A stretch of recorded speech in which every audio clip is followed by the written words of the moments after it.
as you kind of notice, I spend a lot of time writing notes and then I spend very little time actually preparing my class. So things are a little bit more chaotic in class. On the other hand, you know, chaotic people like me justify that by saying, oh, but you get so much more insight into how one should think this way, which is just an excuse for I didn't prepare, right? All right, here we go. So one thing that we ran into was that when we looked at minimizing AZ minus Y over all Z, if A has linearly independent colors,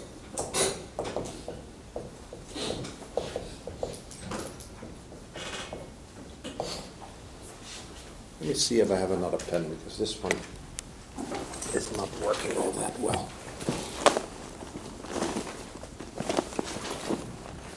And I do, but I don't know if red will work better.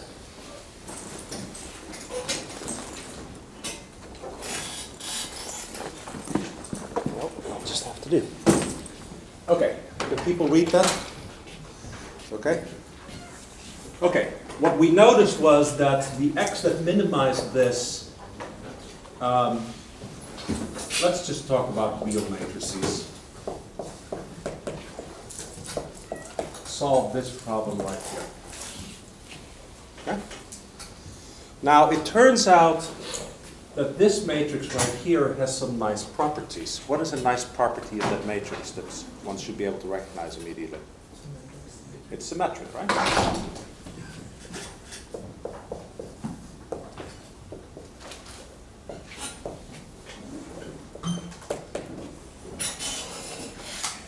What else? Well, the else is something that it's positive definite, which is something that unfortunately we haven't talked about yet, right? So that's the topic of today's lecture.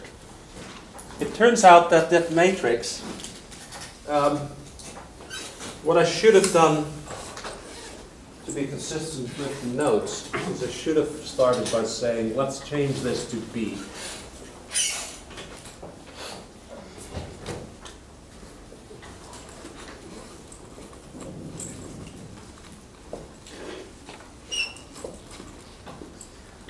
Okay? And this allows me to just define what the positive definite matrix is. A in, and now I'm going to talk about complex matrices just to generalize it. It's said to be Hermitian positive definite.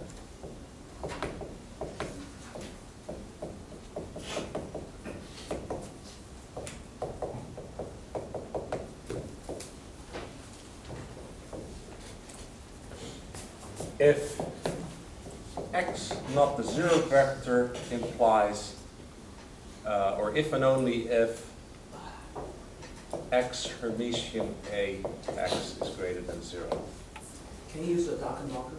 Yeah, let's see if red works better. I have some. Okay. Can you still read this? Just the rest of it? Okay, so this is the important, this works well, right? This is the important part.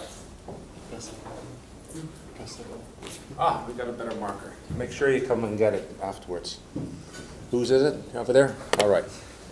Thank you. Does red work? I guess I just highlighted it, so that's nice. Okay, you got it? Now, what's going on here? Okay? If m were equal to 1, then A would be a scalar, right? And what we're really saying then, so then you would get the equivalent chi times alpha times chi, where I guess you would have to put a, you would have to conjugate, because if you take the Hermitian transpose of a scalar, that's the same as conjugating a scalar. And notice that that's alpha times the absolute value of chi squared, right? which notice is just always positive. And if we then go and actually go to the reals and we say, let's take alpha to be real and chi to be real, then of course you get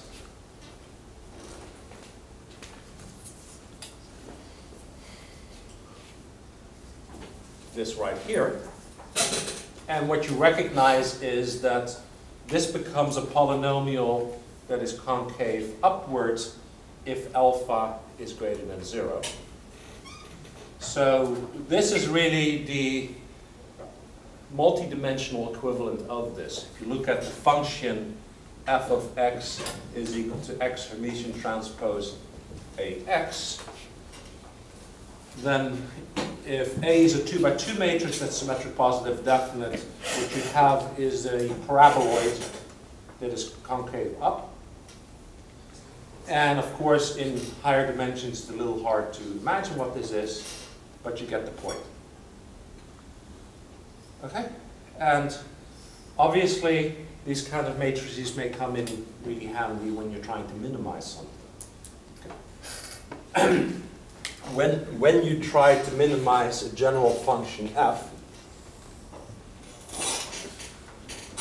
of x, what you often will do is, if you're at this point, you may locally approximate that with a parabola, look for the minimum of that, take that as your next guess, and walk towards the minimum. When you have a function that goes from a vector to a scalar, and you try to minimize that, you end up doing the exact same thing. So, the bottom line is symmetric positive definite matrices come up a lot in practice.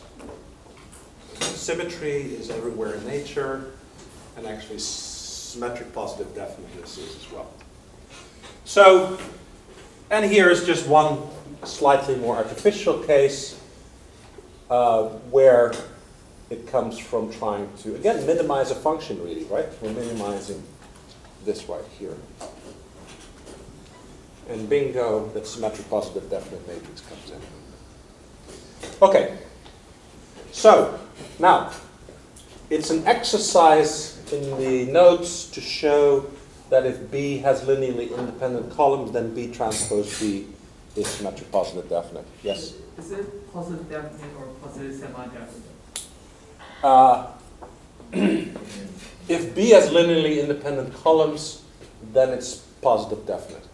But that depends on whether B is forward. Right? I mean, if it don't have enough column. I mean, if the number of column is smaller than 8. That's where linear independence comes from, right? So the linear independence inherently means that there must be fewer columns, or at most as many columns as there are rows, right? It's an exercise. The exercise will clarify it. Okay? All right, we're good. So, anyway, we now have a matrix that's symmetric. And one of the things that computational scientists, people like me, are obsessed with is solving problems in the minimal time possible. And anytime symmetry comes up in a problem, there may be an opportunity to take advantage of symmetry and solve the problem in fewer floating point operations, which is always good. So, what we're going to try to do, let's see, is this the good one or the bad one? This is the good one, okay, good. What we're going to try to do is see whether or not we can take advantage of the special nature of A, given that it has these properties. Now, this, of course, is just a special case of AX is equal to B, where A now is the matrix B transpose B, and little b is just B transpose Y. And then we might as well go ahead and call it Y or whatever, but anyway, you got the point. Now, what methods have we figured out so far to solve AX equals B? Notice that in this case A is square. LU factorization. So what we would do is compute its LU factorization and then use L and U to solve the linear system, right? Now, wouldn't it be nice if somehow L and U were related in such a way that you get this instead?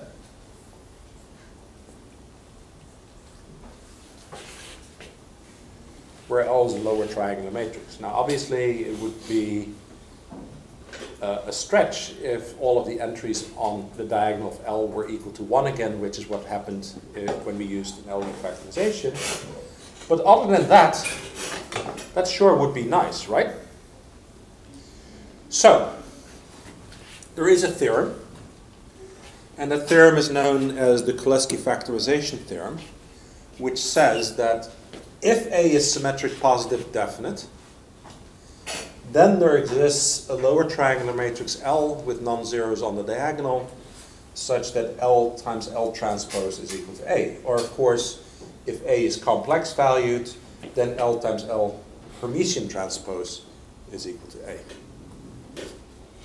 Fair enough? Okay, so what did we do with the LU factorization?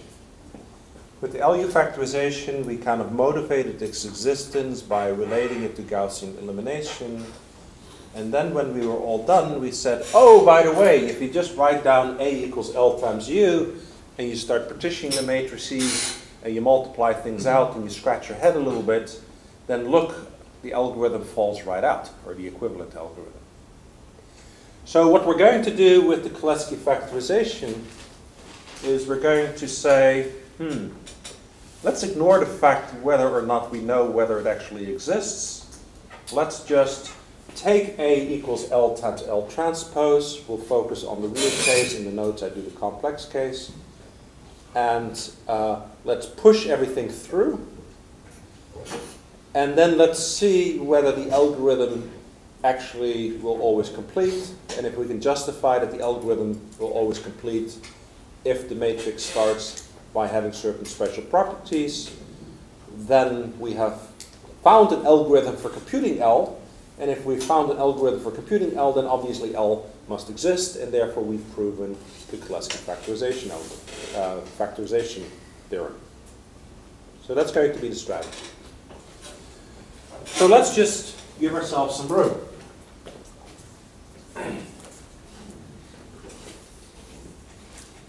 And we probably want to keep that definition up.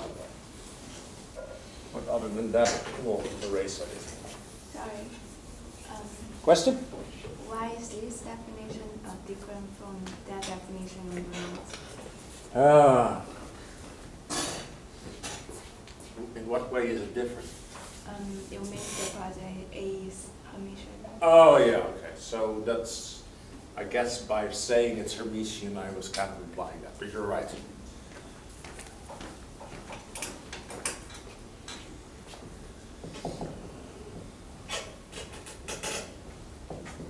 Fair enough? Let's get the details right. Good. Sometimes it's good that accidentally pieces of notes show up, right? Because I'm sure not referring to the notes, as you may notice. Okay, so what do we have?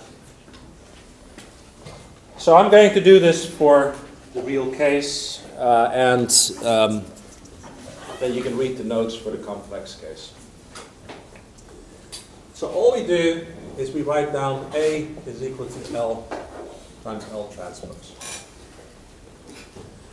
Now, when we derived the LU factorization algorithm, what's the first thing we did? What's one of those many things that if you fall asleep in this class and I shake you and say, what do I do next? What's one of the things you may want to blurt out? Partition the matrix. Okay? So what we're going to do is we're going to take A and we're going to partition it into submatrices. Now we know that A is symmetric. So I'm going to put a star here because I know that that's just A21 transpose. And I know that I don't even need to store that. So I'll put a star there to indicate that I don't care. And what we hope to establish is that that's equal to this right here.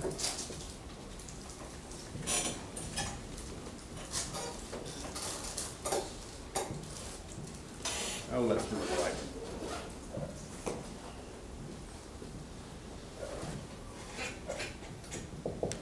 Okay.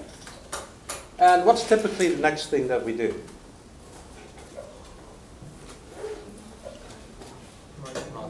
We do a partition multiplication, right? So we know that this, well, I'll go ahead and first do this.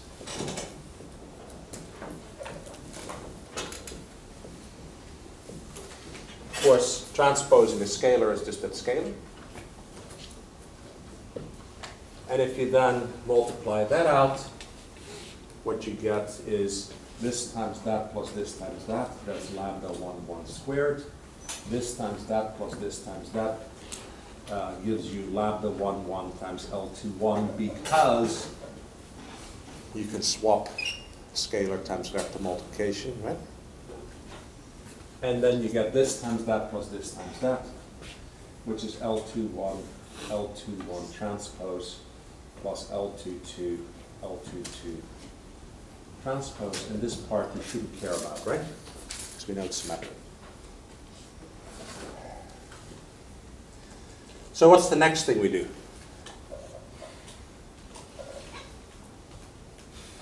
We sort of say, well, I think the algorithm is staring us straight in the face, right? We know that this must be equal to that, and therefore we know that lambda 1 should be equal to the square root of alpha 1, where of course we can pick positive or negative. But if we always pick positive, then we end up with a unique factorization, which is always nice. Okay? And notice that we're going to overwrite the original alpha 1 with that. Okay. Then you compare this with that, and you say, okay, at this point I know what this is. I know what this is. I would like to compute that. So it seems like L21 is just equal to A21 divided by lambda 1, which of course now is stored in alpha 1. And we can take that and assign it to A21. And finally, we notice that A22 is equal to L21 transpose plus L22 transpose. And we can rewrite that as this. And therefore we can say, take A22, update it by subtracting off L21 transpose. Okay? Which of course now is stored in A21. Okay? And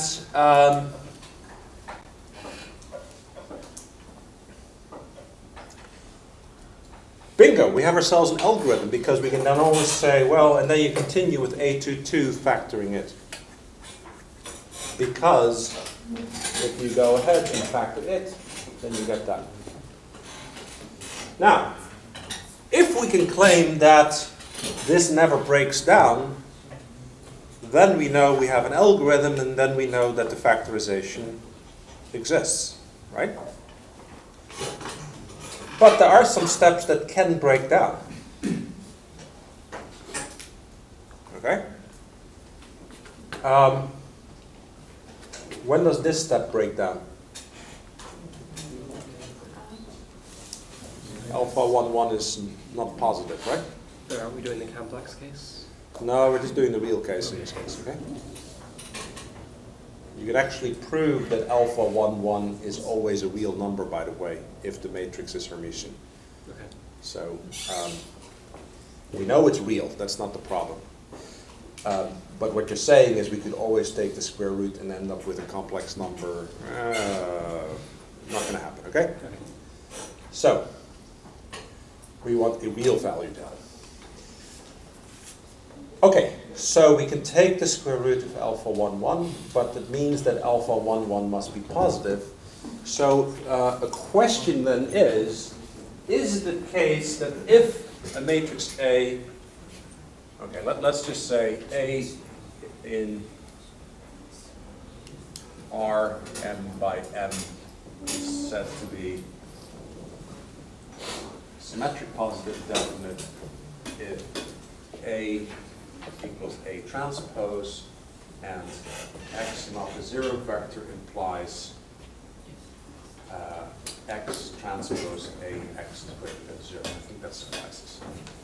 I'm not even sure. I don't think you even need to know. Anyway.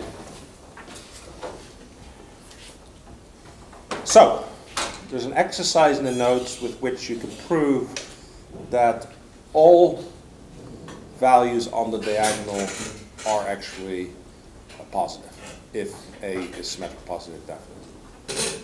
So we'll leave it as an exercise. So the answer is this works as long as A is symmetric positive definite, but obviously wouldn't necessarily work for any symmetric matrix, because if you have a negative on the diagonal, you're hosed.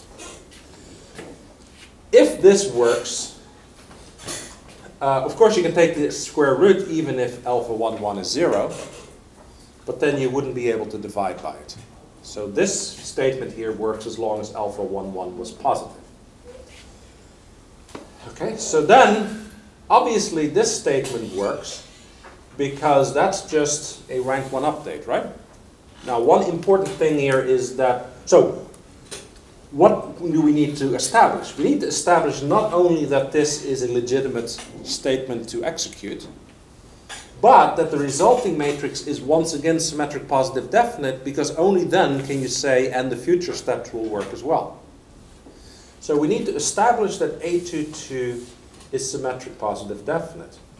Well, is it the case that A22 is symmetric? Let's start with that. The answer there is yes, because A22 is symmetric to start out with. Why? Because it's a block on the diagonal of a symmetric matrix, which then must be symmetric. And notice that this is a symmetric matrix, because if you take the transpose of it, you flip them, you take transposes of the parts, you get the same thing back again. And if you subtract the symmetric matrix from a symmetric matrix, obviously you get a symmetric matrix. As a matter of fact, because this is again a symmetric matrix, notice that here you only need to update the lower triangular part of the matrix, because we know then what the other part is. And this is actually where you can save your computations. Instead of updating the entire matrix, you update approximately half of the matrix, and you can start seeing that perhaps this algorithm will require half as many computations approximately as LU factorization did. You with me? Okay, so then we have to show that this here is symmetric positive definite. How do you show that something is symmetric positive definite? I just realized that I want to redo my notes. I made a notational error. Oh, I just figured out a couple more. Oh, that'd be a great one for the final. Never mind. Good. I just figured out a question for the final. All right, you with me? We need to show that this is symmetric positive definite. How do we do that now? We know it's symmetric. Go ahead, assume that it's symmetric positive definite. Keep doing the same thing, and if you can keep doing it till the end, and then until you get to a... Yeah, you can't assume it's positive definite and keep going, because the next step depends on it to be positive definite, because otherwise you may end up with a negative number on the diagonal, right? So you can't assume it. So when in doubt, assume that it's not and try to come up with a contradiction, right? That's a proof by contradiction. Now, it's often the case that you can take a proof by contradiction and make it into a constructive proof. But, and as a matter of fact, in the notes I do a constructive proof where, something that you need, I kind of pull out of a hat and say, ah, look, it works. And then you kind of go, well, Van de guy must be brilliant because he pulled this trick out of a hat, but how was I supposed to figure that one out on my own? So what I'm going to do now is I'm going to try to sort of go through the insights that leads to what's in that proof. Okay? And to do that, I'm going to start with a proof by contradiction. So what I'm going to do is just say, assume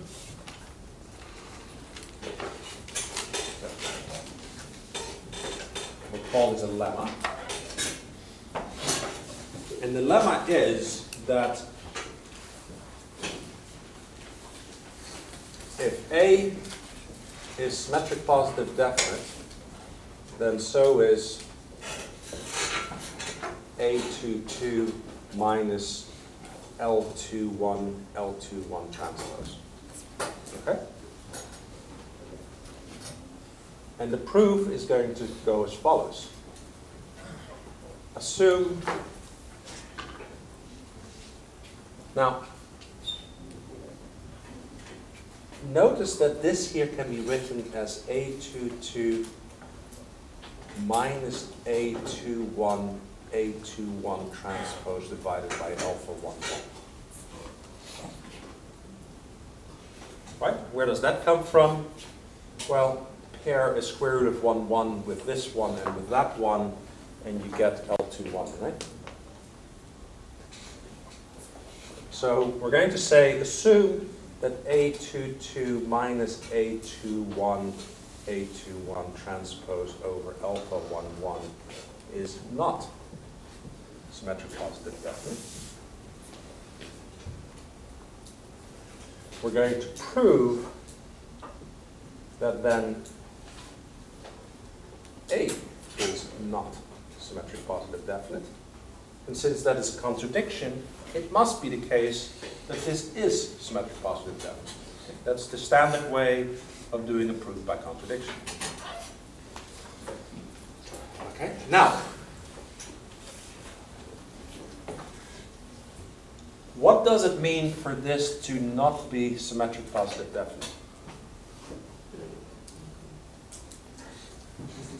There is some x for which it's x transpose ax is less than 0. Okay, so, let x2 have the property, not so of course, that x2 transpose times a22 minus a21 transpose over alpha 1, 1 times x2 is less than or equal to 0. Okay? What we would like to do is somehow take that x2, from it create another vector that's also not a 0 vector, such that if we use that vector with A, then we end up with something that's less than or equal to 0 as well. Okay? So,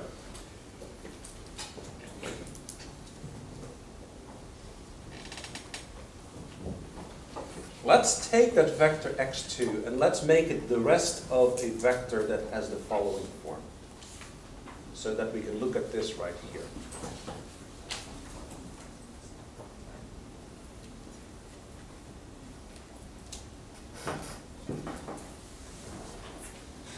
Right?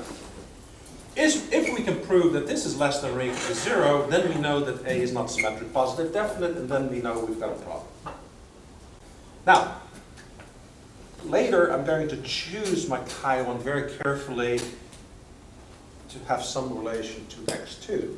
But for the moment, I'm just going to multiply this out and see what this expression becomes. So notice that I'm just playing with expressions here to see what I might mean. Well, this is chi1 transpose x2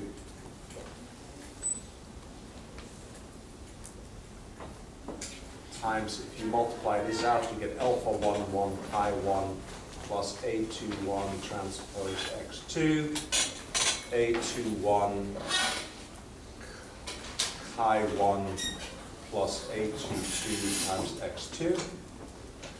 And if you then multiply that out, what you get is this times that, so that's alpha 1, 1 chi1, 1 squared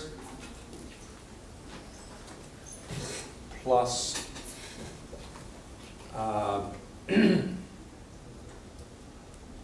let's see, this times that is a chi1 a21 transpose x2 plus this times that gives us an x2 transpose a21, and we can bring the scalar out, and finally we get an x2 transpose a22 x2. Fair enough? And then we notice that this is just equal to that. This is something that people on the exam had trouble with, recognizing that the dot product. Well, I don't say that people had trouble with it, but we got some questions about it, which we then cleared up. So you get this right here.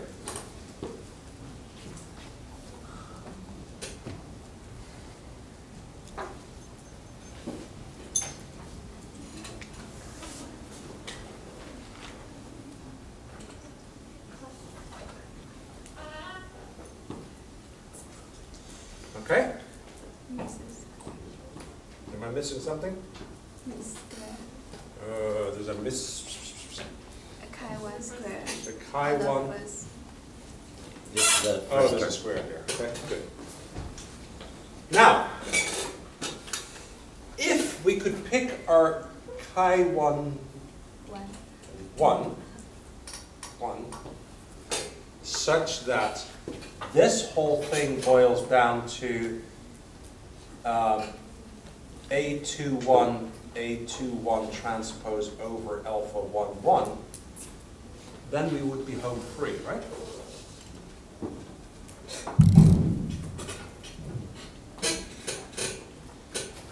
So the question becomes, how should we pick our chi1 such that this is true?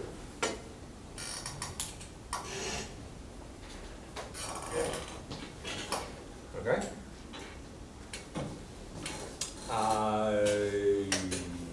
And that becomes interesting, right?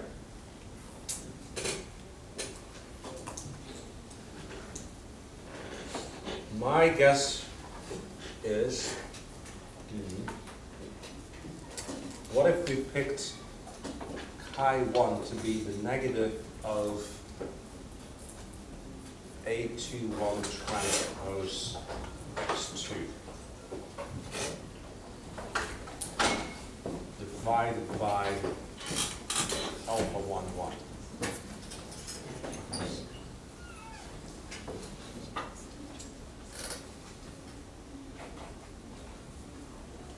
I think that works out.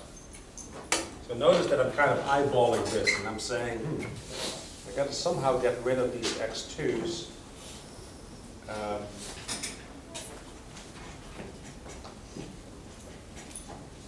Does that work? No, it doesn't. If you like. Oh, this doesn't need to come down to this, right? What does this need to come down to? X2 transpose x2, right? Because that's what you get if you hit this with x2 on the one side, x2 transpose on one side and x2 on the other side. That's what we want. See, I knew the answer, I just didn't remember the details of what needed to be correct. Right? I'm cheating. I'm still pulling stuff out of the hat. But it turns out that if you take your chi1 to be this, then you get this squared, and one of these alphas cancels that. And lo and behold, everything falls in place over there. Okay? Is that right? Yeah, because it's negative, so this becomes -2, and we want this all to be negative, that anyway. Good. I think if you work it out, it works out. Fair enough? Go and push this through. Now, so what that then means is that we can construct clearly a non-zero vector. Why? If this is a non-zero vector, then obviously adding something to it, an extra element to it, is going to give you a non-zero vector. And since this all boils down to exactly this, we know that this is less than or equal to 0, but that contradicts our initial assumption that A was symmetric positive definite to start out with, and therefore everything is okay. You get the point? Good. So what we have now is an algorithm for performing Cholesky factorization. Okay. And if you put it all together, what you get is this right here.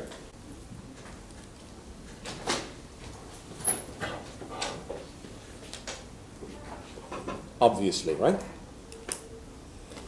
But now, hopefully, I've corrupted your minds to the point where you can't possibly read something that has indices in it. So you go, I have no idea where this comes from. Well, the square root you can recognize, right? That's the square root of the current diagonal element. The loop below it is just dividing the rest of the elements by alpha 1, 1, which is this step right here. And then here you have to do a rank 1 update, which means you have to sweep through all of the elements in alpha 2, 2, which is what the double loop does. And then you need to subtract off the appropriate thing there. But notice that if you're careful, you only do this for all of the elements on or below the diagonal.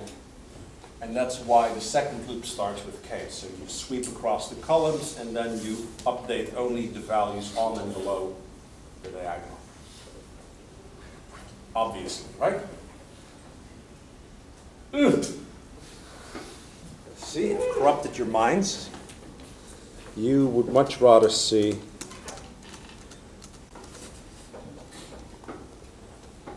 this right here, right? And notice that this here just says update only the lower triangular part of A22. That you can recognize, right? This is that, except you only update the lower triangular. Question? Sorry. So this guy over here, I'm a little bit confused. So we have A22 minus A21 and A21 transpose over alpha 1. And then we come over here, but now A22 is like a sub-block. It seems like. So I don't understand how we got from this A22 minus. From this A22 to this A2? Yeah, it seems like their A22 is the same size as the A21 transpose, but technically it doesn't something different. Well, it still is, right? Because this here has the same, so you're saying here, this is a column of the same height as that. When you multiply this out, that still is the case here, right? Notice that your x2, you chose to be a vector of the appropriate length such that you could do this. But notice that therefore it has a length 1 less than the size of A, right? And that's how the dimensions all work. Okay. But you're doing exactly the right thing. One of the sanity checks you should always go through is, do the dimensions match up? So your instincts are right. Good. So there's the algorithm, which then you guys all know how to implement using the Flame API.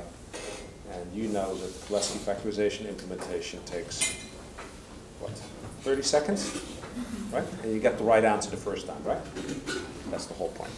So I won't demonstrate that. Any questions about Cholesky factorization?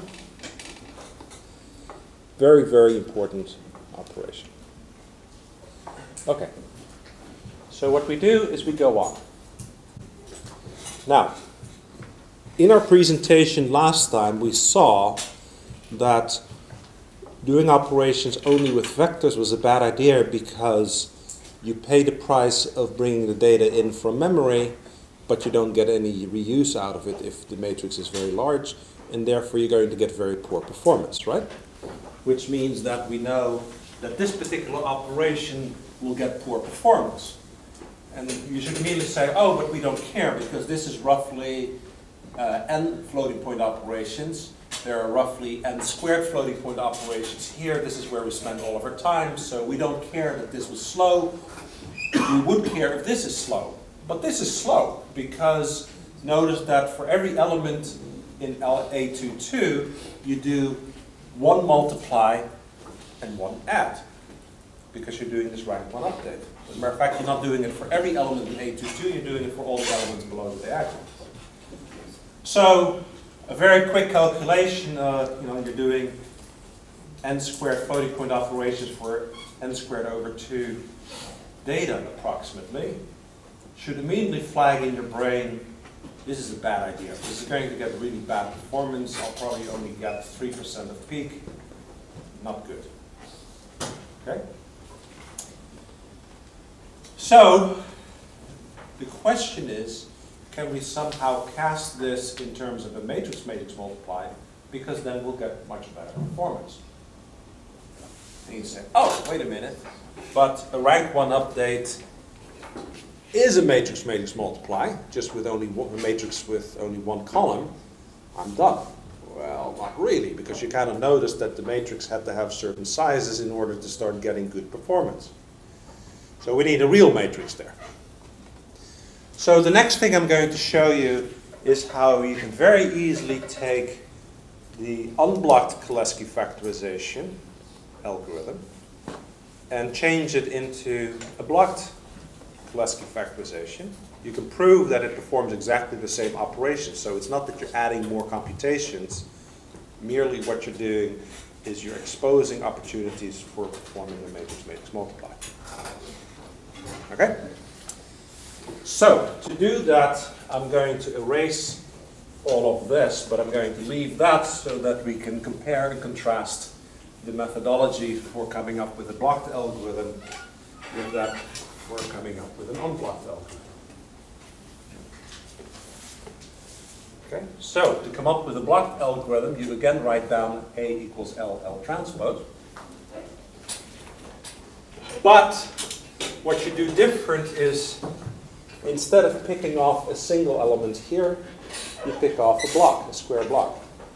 So you take your matrix A and you partition it into a matrix that looks like this, where we don't care about that. And this now is a B by B block. Okay? And you do exactly the same thing for L.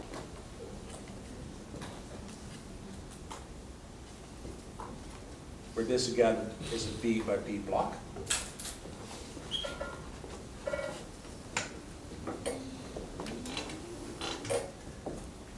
Okay. So compare and contrast what we're doing here. We then transpose this.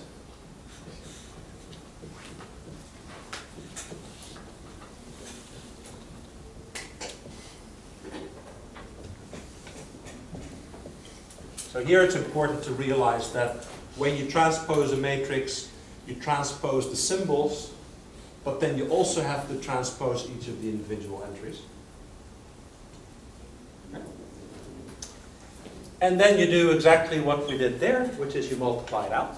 This times that plus that times that. And you got L11, L11 transpose, L21, L11 transpose. Now you can't commute. And L21, L21 transpose plus L22 L22, and we don't care about that point right there.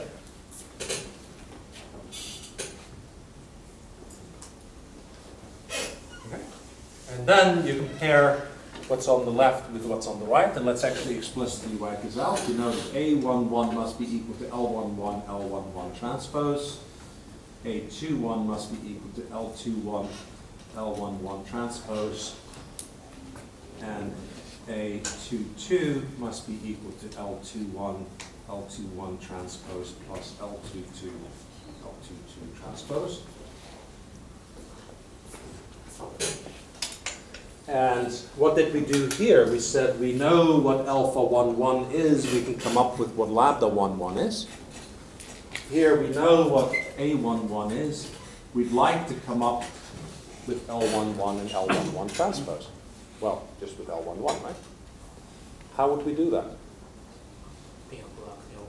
You simply call the unblocked algorithm, because if this block is small enough, that's not where our computational expense is going to be. So our first step is to say, take H11, override it with L11, which is the result of doing a Cholesky factorization of A11. Fair enough? Then, we know what this is, we know what that is, we would like to compute what that is. You could multiply both sides on the right by L11. So you could say A21 is equal to L21, which is equal to A21 times L11 inverse transpose. And remember, you can take the inverse first and then transpose and vice versa, which is why we write inverse transpose. Let's revisit that in a minute, okay? Because we have this aversion to inverting matrices explicitly. And then finally, you recognize that once you know what this is, and what that is, you can make this a minus sign and this an equal sign, and you update A22 with A22 minus L21 L21 transpose, where of course you would only want to update the lower triangular part because this is symmetric, right? And that's where you get your savings. So you don't do a true matrix multiply, you do something that's known as a symmetric rank K update. This operation, not taking advantage of symmetry, is often called a rank K update. And if you take advantage of symmetry, you call this symmetric rank K update. And this is one of these basic linear algebra subprograms that somebody goes out and implements. So it's very easy to take the matrix multiply algorithm as I described it last time and transform it into something that only updates the lower triangular part, and then you have a high performance implementation of that. That only performs half the computations because you don't update the other triangular part. You with me? And bingo, you got yourself a blocked algorithm, which is what's sitting right there, except here I do the complex value case. Okay, and you know, I always like the way one can compare and contrast with this notation. Now, imagine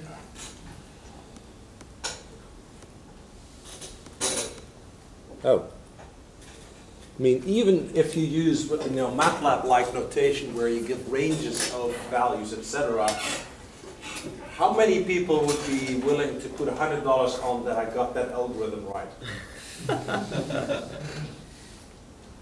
Okay? I'm willing to bet that I got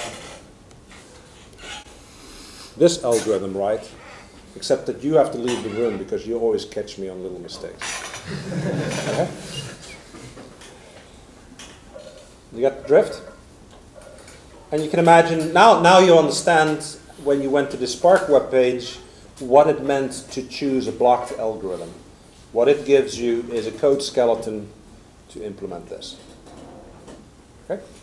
And you can imagine that you could implement the blocked algorithm for Cholesky factorization in another 30 seconds or so. All right? There is the little detail right here. This operation itself is also one of these operations that we expect people to optimize for us.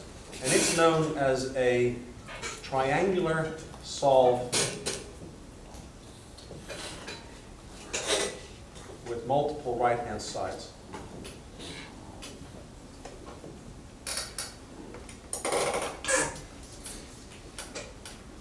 Huh? Right? So let's talk about that just a little bit. So we have that L21 is equal to A21 times L11 inverse transpose, which of course we saw was equivalent to leaving this on the left-hand side.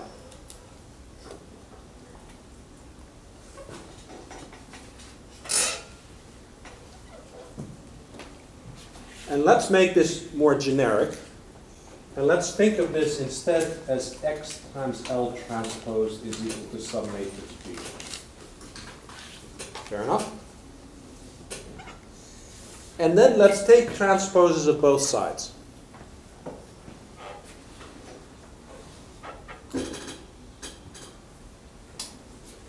Okay? What you get is L times X transpose is equal to B transpose. And now let's think of this as L times a matrix that consists of many columns equal to many columns. Okay? And what you notice is that on the left you have the matrix times a column must be equal to the corresponding column on that side, where this column on this side is given and this column on this side you want to solve for it. And what you find out is that for each column here you want to do a lower triangular solve.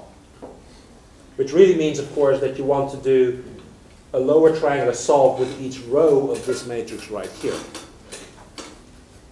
Right? Which is why this particular operation is known as a special case of triangular solve with multiple right-hand sides. Okay? So in the BLAS, this is known as TRSM, because remember, the BLAS date back to a time when you were only allowed to use 6 letters to identify a subroutine, and this would have been a call to a routine called DTRSM. Triangular solve with multiple right-hand sides. That's how you read the alphabet soup. Okay? And bingo, you know everything about Cholesky factorization. And bingo, hopefully you immediately recognize that you could do exactly the same thing for LU factorization. And all of a sudden you realize why I put the particular problem on the exam that accumulated householder transforms. Why was that? Because there too I wanted to cast the computation in terms of a matrix-matrix multiply. Okay. So let's revisit that and tie what you did on the exam to the topic of casting computation in terms of matrix-matrix multiply, but now for QR factorization. Any final questions about this before I erase it? Okay, so here it goes.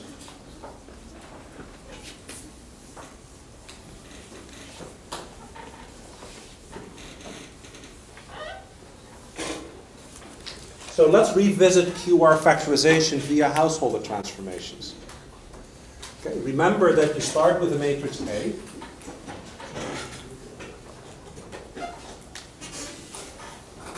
And you computed a bunch of householder transformations, leaving you with an upper triangular matrix R. Right? And each of these householder transformations could be written as I minus U0 transpose over Power 0.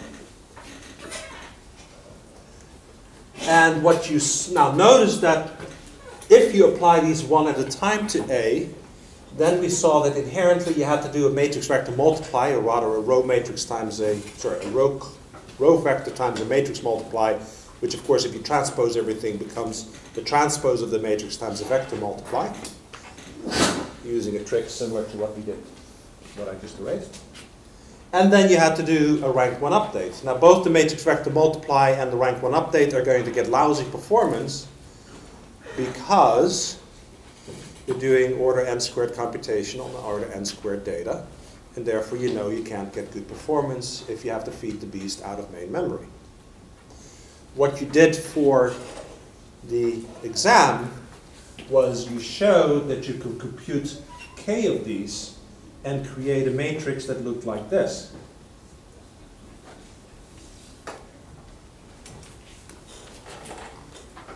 Okay? Where to compute T, what you had to do was do U transpose U and then fiddle with the diagonal elements a little bit. So that was a matrix-matrix multiply. And notice if you then take this and you apply it to a matrix A, you can write that as A minus U T inverse U transpose A.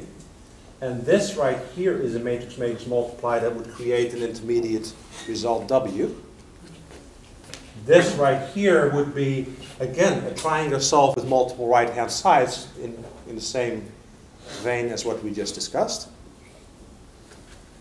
And then you would end up with a matrix that looks like this times a matrix that looks like that, which again is a rank K update, which is a matrix-matrix multiply.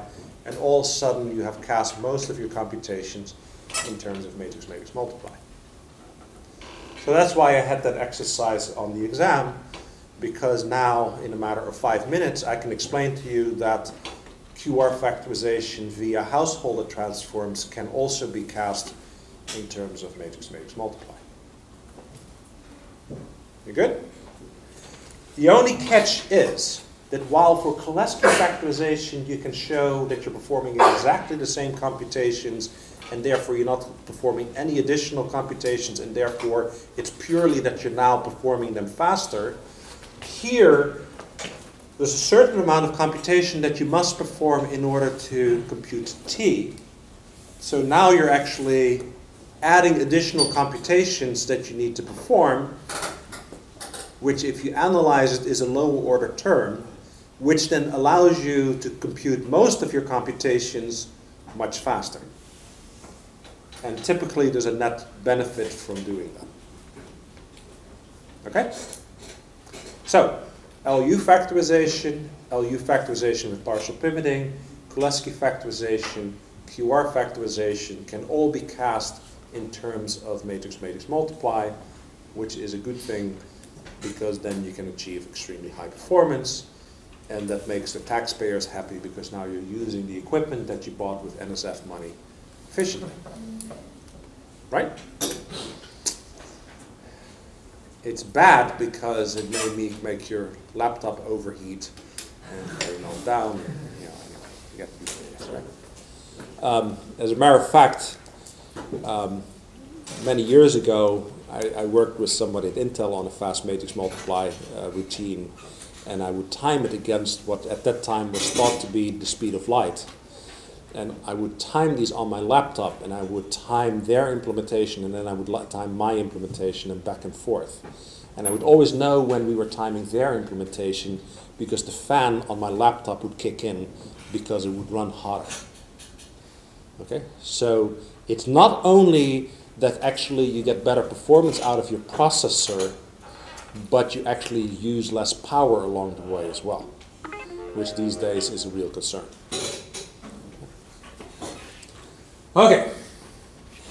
I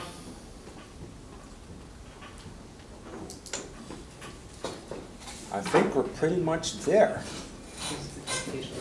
Shall we finish early? Are there any questions? And all of you are sitting there going, oh, I can implement all of these things in a matter of about 3 minutes, right? Which, by the way, you know, realistically, other people would hire postdocs to do. Well, not anymore, but it's definitely the case that if you do things the old-fashioned way, where you actually index explicitly, even if you call the BLAs, which do a lot of the work for you, it's just really easy to get something wrong.